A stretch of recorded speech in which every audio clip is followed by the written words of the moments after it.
সকালে ঘুম থেকে উঠে নাকি ওকে আদর করতেই হবে, ওর বায়না। তো হ্যালো গাইস, তোমরা সবাই কেমন আছো? আশা করি তোমরা সবাই ভালো আছো, আর আমি অনেক ভালো আছি। তো সকালবেলা উঠে চা করে নিলাম। চা খেয়ে দিয়ে দেখি ভাই ডালপুরি নিয়ে এসেছে, আর ওরা দুজন বসে গেছে, মা আর ভাই। তো এই যে ডালপুরি খেয়ে আমার মেয়ে ঘুরতে যাবে, কান্না করছে, তাই একটু ঘোড়ায় নিয়ে আসলাম। এসে দেখি মা এই যে ভাত বসিয়ে দিয়েছে, আর এদিকে ভাই চিকেন নিয়ে এসেছে। তো এই যে মা পেঁয়াজ রসুনগুলো কেটে নিচ্ছে, এই যে রান্নাও বসিয়ে দিয়েছে। বলতে বলতেই তারপর আমি এই যে মেয়ের এই জামাটার বোতামটা না খুলে গেছে, তাই বোতামটা সেলাই করছি। যে ভাই হাসাচ্ছিল, সেই জন্য হাসি পাচ্ছিল খুব। সেলাই করতে করতে আমার যে এত শক্তি হয়ে যাবে বুঝতে পারিনি, সুচটাই ভেঙে গেল। তো এই যে দেখো আমার মেয়ে এত গরম, মানে ফ্যান দিয়ে হয় না, কুলার লাগে ওনার।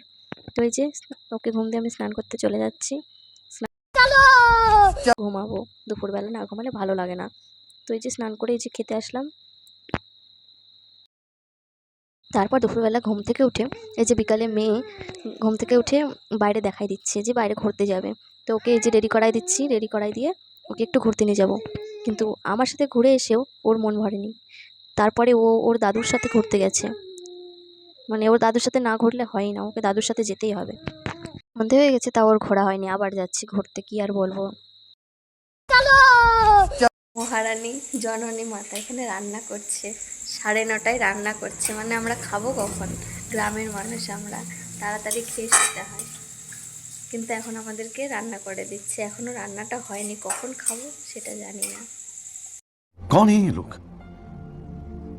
कहां से आते हैं?